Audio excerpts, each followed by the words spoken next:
Hello everyone. Today we are discussing the regions in AWS, regions, availability zones, etc. So हम यहाँ पर देख रहे हैं कि हमारे पास है क्या इस तरह से अवेलेबिलिटी जोन्स एंड रीजन्स है।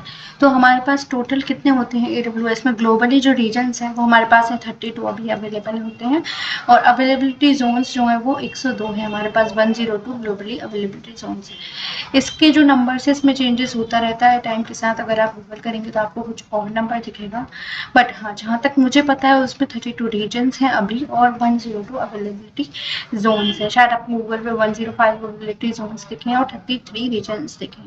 ओके, तो हमारे पास रीजन्स क्या होते हैं, जो भी हमारा जहाँ पर भी हमारे AWS का जो डेटा सेंटर जहाँ पर स्टोर होता है उसे हम बोलते हैं रीजन। ओके, मतलब जो भी उसका फिजिकल हार्डवेयर होगा हमारे AWS का, जहाँ पर भी इंफ्रास्ट्रक्चर होगा, तो वैसे इंफ्रास्ट्रक्चर को हम बोलेंगे रीजन्स। ठीक है, एक फिजिकल लोकेशन होगी और कुछ नहीं, बस एक फिजिकल लोकेशन है। और जो रीजन्स होते हैं उसके अंदर होते हैं हमारे अवेलेबिलिटी जोन्स। अवेलेबिलिटी जोन्स क्या होता है, कलेक्शन ऑफ डेटा सेंटर। जैसे कि आपने मूवीज में देखे होंगे कि बहुत बड़े बड़े, जैसे कि अगर हम कोई लैब का बताते हैं वहाँ पर लैब टाइप का, या फिर जैसे सर्वर रूम्स वगैरह बताते हैं, तो हम उसको ही बोलते हैं हमारे डेटा सेंटर। वहाँ पर मल्टीपल हार्डवेयर कनेक्टेड होते हैं एक दूसरे से, बट जो अवेलेबिलिटी जोन्स होते हैं वो ना आइसोलेटेड होते हैं एक दूसरे से और बहुत ही ज़्यादा दूरी पर होते हैं। अप्रॉक्स 100 किलोमीटर की दूरी पर वो अवेलेबिलिटी जोन्स होंगे। ओके, सो वन रीजन्स में हमारे पास होते हैं 3 अवेलेबिलिटी जोन्स, 2 भी हो सकते हैं, मिनिमम 2 तो होते ही, एक सिंगल अवेलेबिलिटी जोन वहाँ पर नहीं हो सकता है, 2 और 3 अवेलेबिलिटी जोन जरूर होंगे वहाँ पर। ऐसे हम अवेलेबिलिटी जोन्स को बोल देते हैं जैसे कि ABCD, और ज़्यादा भी होते हैं किसी किसी रीजन्स में ज़्यादा अवेलेबिलिटी जोन्स होते हैं। ओके, सो ये सब आप देख सकते हैं AWS के कंसोल में जाकर कि कौन से रीजन में कितने अवेलेबिलिटी जोन्स हैं। जैसे कि मुंबई है, मुंबई में हमारे 3 अवेलेबिलिटी जोन्स होते हैं। Okay, A, B and C। सो ऐसे आप यहाँ पर देख सकते हैं, यहाँ पर बताया गया है कि ये सारे जो है रीजन्स हैं, कनाडा, ओहायो, ओरेगन। फिर जो ये रीजन्स है ना, इनके अंदर हमारे होते हैं अवेलेबिलिटी जोन्स होते हैं। ठीक है, अब हम देखेंगे इसका नेक्स्ट स्लाइड। जैसे कि इसमें दिया है global AWS infra, every DC located is called a region. जहाँ पर भी हमारा डेटा सेंटर होगा उसको हम क्या बोलते हैं, रीजन बोलते हैं। Every region has multiple zones, जो भी हमारा रीजन है उसके क्या होते हैं, मल्टीपल जोन्स होते हैं। एक रीजन में हमारे जोन होंगे। ठीक है, AWS breaks down a region into multiple zones. Every zone is independent of each other, एक दूसरे से इंडिपेंडेंट होते हैं, बहुत दूरी पर होते हैं, आइसोलेटेड होते हैं। Each zone is represented alphabetically like ABC etcetera. तो ये जो हमारा जो डेटा इसमें दिया है 84 ability zones with 26 geographic regions around the world, मतलब ये जो हमें पुराना डेटा है। ठीक है, पहले 84 थे और 20 जोन्स थे और 26 ज्योग्राफिक रीजन थे, बट इसमें ये सारे ऐड हो चुके हैं अब। तो अभी हमारे पास हैं 32 रीजन्स और 102 ज्योग्राफिक अवेलेबिलिटी जोन्स हैं। ठीक है, अब हम इसका नेक्स्ट पार्ट देखेंगे, अवेलेबिलिटी रीजन्स एंड जोन्स क्या होते हैं। AWS has the concept of region which is a physical location around the world where we cluster data center।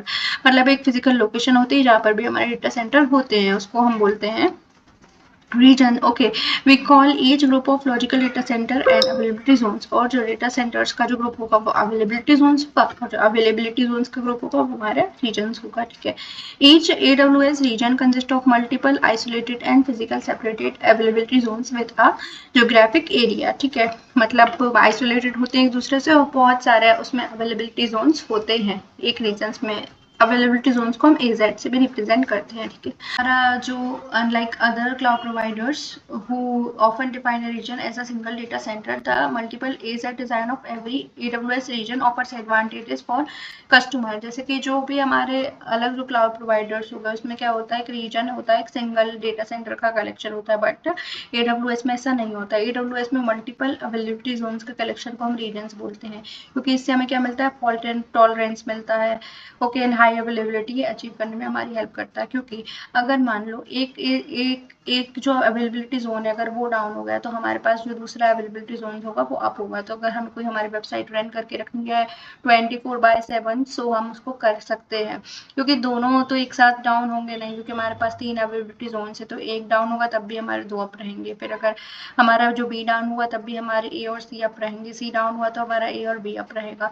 तो इसलिए ये हमें हाई अवेलेबिलिटी अचीव कराने में हेल्प करता है। ओके, और ये फॉल्ट टॉलरेंट भी होता है, जो कि अगर ये इस तरह तरह से हाई अवेलेबिलिटी पर ये वर्क करेगा तो हमें कोई भी अपने जो कंप्यूटर में आएगा कोई भी फॉल्ट हमें अचीव नहीं होगा। तो ये हमारे एक फॉल्ट टॉलरेंट भी हमारे पास एक कैरेक्टरिस्टिक इसमें मिल जाएगा। Each AZ has independent power cooling and physical security and is connected by a redundant ultra low latency network. तो लो लेटेंसी मतलब होता है जो हम रिक्वेस्ट एंड रिस्पॉन्स करते हैं, जैसे कि हमने गूगल पर हमने कुछ सर्च किया तो गूगल की तरफ से हमारे पास जो हमारी रिक्वेस्ट है उसका रिस्पॉन्स आने में कितना टाइम लगा, हम उसको बोलते हैं लेटेंसी।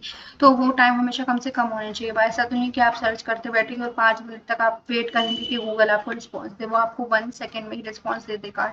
तो वो बहुत ही लो टाइम है रिस्पॉन्स करने का, इसलिए अल्ट्रा लो लेटेंसी। ऐसे ही हमारा मतलब AWS में भी हमारे पास जो AZ है उनमें बहुत ही अच्छी पावर कूलिंग होती है उसमें, ताकि वो हमेशा अच्छे से वर्क करता रहे, उसके जो अवेलेबिलिटी जोन से डेटा सेंटर है वो इजीली वर्क करते रहें। और उसमें फिजिकल सिक्योरिटी भी होती है, connected by redundant ultra low latency network, ताकि हमें रिक्वेस्ट करने पर जल्दी रिस्पॉन्स मिल सके। AWS customers focused on high availability can design their application to run in multiple AZ to achieve even greater fault tolerance। so हमारे पास multiple AZs हैं तो वो हमें अचीव कराएगा फॉल्ट टॉलरेंस को।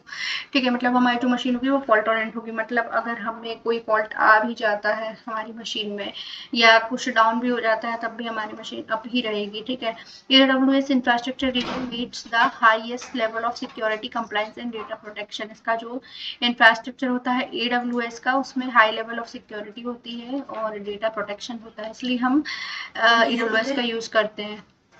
तो जैसा आप इस डायग्राम में देख रहे हैं यहाँ पर हमारे पास रीजन और रीजन में हमारे पास 3 अवेलेबिलिटी जोन है। कि दूसरा रीजन है तो इसमें भी हमारे पास 3 अवेलेबिलिटी जोन है और ये ना एक दूसरे से सेपरेट और आइसोलेटेड होते हैं। AWS region and availability zone conceptual drawing only the number of availability zone में वेरी। अभी जैसे मैंने बोला था कि अवेलेबिलिटी जोन हम चेंज कर सकते हैं, अगर हमारे पास कहीं पर 2 है अवेलेबिलिटी जोन तो कहीं पर 3 है तो कहीं पर हमारे पास 5 अवेलेबिलिटी जोन भी हैं किसी रीजन में। ओके, सो ये इसका ऐसे डायग्रामेटिक रिप्रेजेंटेशन है ताकि आप इजीली से समझ सकें। अब हम देखेंगे इसका नेक्स्ट स्लाइड। इसमें हमने कुछ द AWS यूनिवर्स, मतलब AWS के क्या क्या फीचर्स है। सॉरी, यहाँ पर हमारे पास मैंने गलती से इसमें यूनिवर्स लिख दिया, बट ये फीचर्स ही हैं। Management plus interface, cross service feature, platform building block and infrastructure building block. Okay, so ये हमारे फीचर्स हैं AWS। सो हम डिस्कस कर रहे हैं यहाँ पर इसके फीचर्स। इसमें हमारे पास है management plus interface. So management क्या होता है हमारे AWS का, हमारे पास AWS में 4 टाइप से मैनेजमेंट होता है। एक होता है हमारा GUI ग्राफिकल यूजर इंटरफेस, एक होता है हमारा CLI कमांड लाइन इंटरफेस, एक होता है हमारा SDK सॉफ्टवेयर डेवलपमेंट किट, और एक होता है हमारे पास API एप्लीकेशन प्रोग्राम इंटरफेस। सो हम यहाँ पर 3 डिस्कस करेंगे। हम SDK ज़्यादा डिस्कस नहीं करेंगे क्योंकि वो डेवलपमेंट में काम आता है, but as a DevOps engineer हम इन तीनों पर काम करने वाले हैं, GUI CLI and API। Okay, so GUI जो हो गया वो हो गया हमारा, हम जो कंसोल यूज कर रहे हैं AWS का वो हमारा आ जाएगा GUI में। जब हम EC2 इंस्टेंस वगैरह क्रिएट करेंगे आके हम देखेंगे कि किस तरह से हमारे GUI से हम काम कर सकते हैं। एक होता है हमारा CLI, क्योंकि ये हमारा पूरा कमांड लाइन इंटरफेस रहेगा तो हम उस पर CLI पे भी हम उस पर काम करेंगे। ओके, और एक होगा हमारे पास API एप्लीकेशन प्रोग्राम इंटरफेस, हम उस पर भी काम करने वाले। तो ये हो गया हमारा क्या, मैनेजमेंट प्लस इंटरफेस। अब हम देखते हैं cross service features. So cross service features क्या होता है?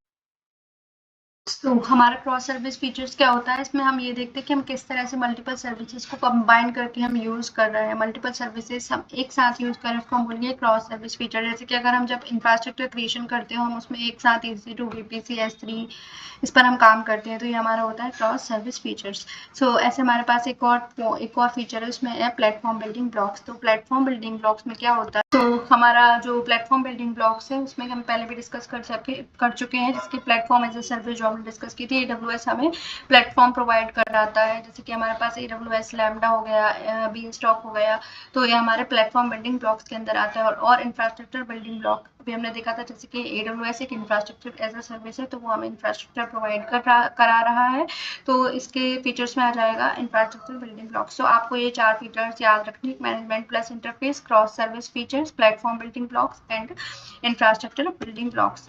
ओके, सो आज की इस वीडियो में हम इतना ही डिस्कस करेंगे। हमने क्या डिस्कस किया था, सबसे पहले हमने देखा था कि अवेलेबिलिटी जोन्स क्या होते हैं और किस तरह से ये काम करते हैं। उसके अंदर हमारे जो होते हैं डेटा सेंटर्स होते हैं और हमारे जो रीजन्स क्या होते हैं, हमने ये सब डिस्कस किया था, और कैसे लोकेटेड होते हैं, कितनी दूरी पर होते हैं। और टोटली अभी हमारे पास 32 रीजन्स और 102 अवेलेबिलिटी जोन्स अवेलेबल हैं। और हमने डिस्कस किया था कि इसका डायग्रामेटिक रिप्रेजेंटेशन क्या होता है, और इसके फीचर्स को डिस्कस किए, जिसके management plus interface class service features, platform building blocks, infrastructure building blocks. So stay tuned with me, and for more videos, do like, share, and subscribe to this channel.